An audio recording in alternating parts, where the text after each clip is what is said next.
I'm Barbara Horgan from Boffins Books. Today, Patrick Gale has come into Boffins to have a chat. Patrick's the author of 17 novels and short stories. He's also contributed to various anthologies, written for television, and published a biography on the novelist Armistead Maupin in 1999. Patrick was one of the principal guests at the Perth Writers' Festival. Welcome, Patrick. It's lovely to see you again. Lovely to be here, Barbara. Patrick, in Rough Music and in The Lesson, which was the first story in The Gentleman's Relish, you set them both in the grounds of a prison. Now, your father and I read your maternal grandfather were both prison governors, and you lived within the precincts of a prison in your childhood. How did this unusual setting influence you as a child and as an adult as well? Well, I think children have very strange childhoods and don't realise it at the time. And I certainly thought it was perfectly normal to live in this prison and to be meeting prisoners every day in the garden and so on. It was only later when I became a novelist and I looked back and thought, that was pretty weird. A bit odd, yes. Yeah, and I think it influenced me in that it left me with a lifelong fascination for institutions. So a lot of my books have got big hospitals or prisons or whatever, or schools looming over them. Yeah. I'm very interested in what it does to people when they're made to live in these artificial environments. And also to the people who have to work in them and be with them too. Yeah, yes. Yeah. In your new book, A Place Called Winter, it's evolved from your own family history. What did you find out that sent you on the journey? I found out the truth about my great-grandfather on my mother's side. When I was a little boy, my big brothers talked about Cowboy Grandpa, and I thought Cowboy Grandpa was a made-up thing, like the Tooth Fairy or Father Christmas. And then, after my mother moved into an old people's home, I inherited all these papers from her. And in the middle of all these letters, a wonderful treasure trove for a writer, I found a little handwritten memoir my granny had started to write, and it spelt out the story of her parents' really very unhappy marriage. And that's what really set me going. It was discovering that actually Cowboy Grandpa wasn't Cowboy Grandpa, he was wheat farmer Grandpa out in the Canadian prairies in the 1900s. And he had abandoned his wife and child to go out there and be a homesteader.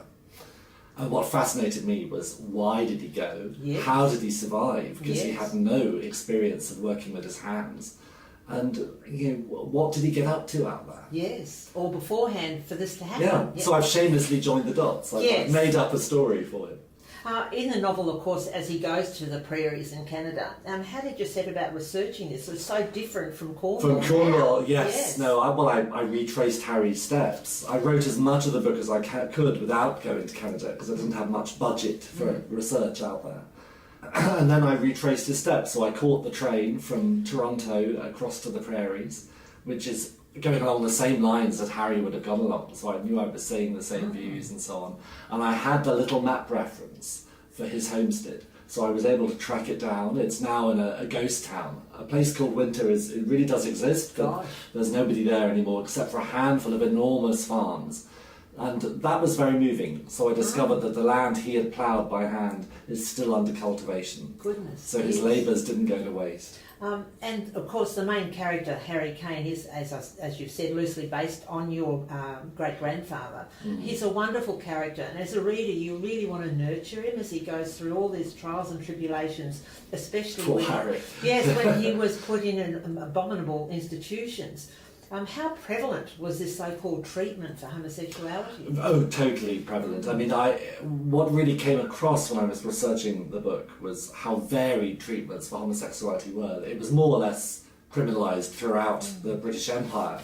But in Canada, which was then so underpopulated, treatments for it were really down to the individual judges.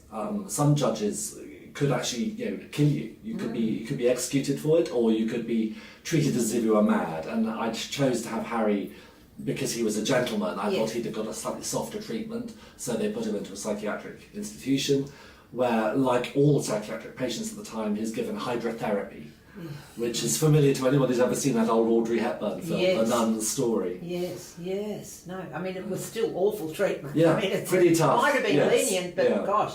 And what really came home to me was the treatments then were totally hands-off. They didn't really speak to you. There was no attempt to engage with the patient as if they had anything coherent to say.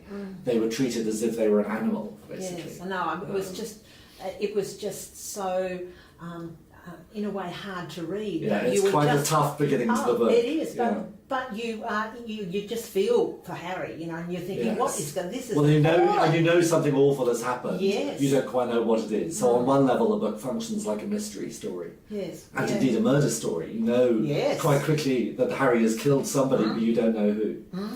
Now, relationships and family play a pivotal role in your novels. I'm particularly thinking of Rough Music, Notes from an Exhibition with Rachel, Yes. and your latest novel, as we've talked about, A Place Called Winter.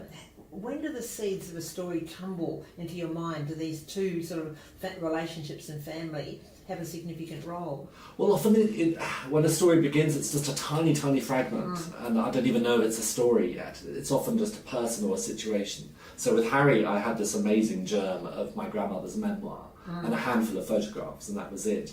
With the book I'm working on at the moment, I haven't even got that. I've just got some childhood memories. I'm trying to write about music and what music meant to me as a child. But it still does. It doesn't still does, Yes. absolutely, and those are memories that are quite easy to access.